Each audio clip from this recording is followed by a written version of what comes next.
On est tous des animaux, ça veut dire que quoi qu'il vous arrive, si déjà vous sortez de suite de la sidération parce que vous êtes préparé psychologiquement, vous pouvez fuir ou attaquer et après fuir. Mais on est tous conditionnés pareil.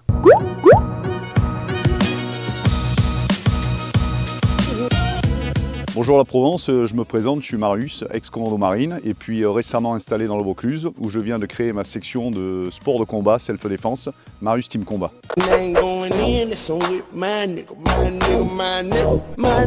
Alors commando, c'est un terme exclusivement réservé aux professionnels. C'est une qualification, un domaine de compétences bien particulier. Et quand je servais dans la marine en tant que marin d'État, j'avais une spécificité de fusilier marin et j'étais commando marine. Les commandos sont basés à terre. Et par contre, ils sont opérationnels sur les 3 dimensions, air, terre et mer. Ça veut dire qu'un jour, on peut être embarqué sur un navire, on peut sauter d'un avion et on peut aussi être plongeur et arriver par la mer. Ce sont des unités non conventionnelles, on peut appeler ça les forces spéciales, ça fait partie des forces spéciales et du premier cercle du commandement des opérations spéciales.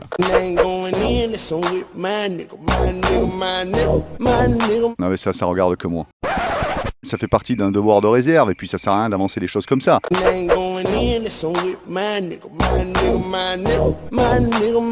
Moi, c'est un concours de circonstances. J'ai écrit un livre, une autobiographie en 2013, Parcours Commando aux éditions Nimrod, où je raconte une petite partie de ma vie.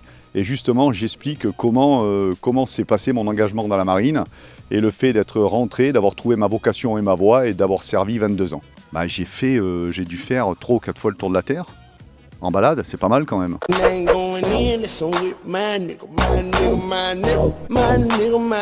La mort, elle fait partie de la vie. C'est un métier à risque, sauf qu'à la place, l'assureur a le stylo. Et un métier des armes, on porte des armes. Psychologiquement, ça fait partie du cœur du métier. Donc on doit quand même, sans inonder, sans immerger ses proches au quotidien, il faut s'attendre à ça. Peut-être que ça peut arriver, parce qu'il y a combien de camarades qui sont décédés, soit à l'entraînement ou soit en mission. Ça en fait partie. Aujourd'hui, l'actualité, elle le montre bien.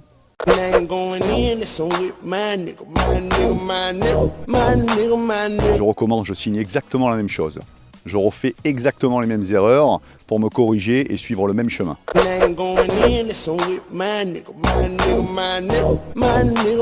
ma vie, elle est basée sur des rencontres avec des fenêtres qui s'ouvrent. D'abord, avant le sens de l'effort, il y a eu garde à vous. Ça s'est passé comme ça. Donc Studio 89 a acheté une boîte de production qui travaille pour M6, a acheté un projet qui s'appelait Lads Army. Ils sont venus me chercher pour adapter le programme. Une fois que j'ai fait l'adaptation du programme et l'écriture, ils ont voulu qu'on tourne dedans. J'ai récupéré 2 anciens camarades à moi qui avaient servi avec moi dans la marine. Et on a écrit le projet en coordination avec Studio 89. Et on a tourné pendant pratiquement 3 semaines du côté du fort de Givet. Donc une belle expérience. Les gens appellent ça de la télé-réalité, moi ça me fait marrer. Oui, c'était de la télévision, mais la réalité.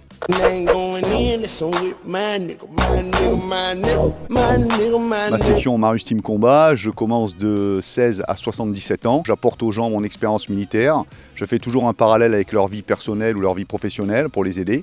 On commence par la préparation physique pour savoir où c'est qu'on en est sur le plan physique. Et ensuite, on attaque sur des techniques de self-défense. Il faut avoir les bons réflexes. Aujourd'hui, on est dans une société qui est un petit peu noyée par les réseaux sociaux, par Internet. On fait moins attention, on est moins prudent, on a moins nos sens en éveil. Moi, je réveille chez tout à chacun les sens, c'est-à-dire l'écoute, l'observation et savoir anticiper sur ce qui pourrait se passer. Un dernier mot ? Je suis revenu dans ma région d'origine, puisque je suis né à Gardanne, dans les Bouches-du-Rhône. Et je suis parti à 19 ans, j'ai quitté Marseille. J'ai raconté ça dans mon livre. Et puis pour rejoindre la Bretagne, puisqu'on était basé en Bretagne. Et voilà, et puis le fait de partir, ça ouvre l'esprit. Et je voulais aussi enlever l'étiquette que tous les Provençaux sont des feignants. C'est pas vrai, on est des travailleurs. Je suis un Marseillais, un pur produit du Sud. J'ai toujours eu la volonté et la détermination et j'en suis fier et je revendique mon appartenance.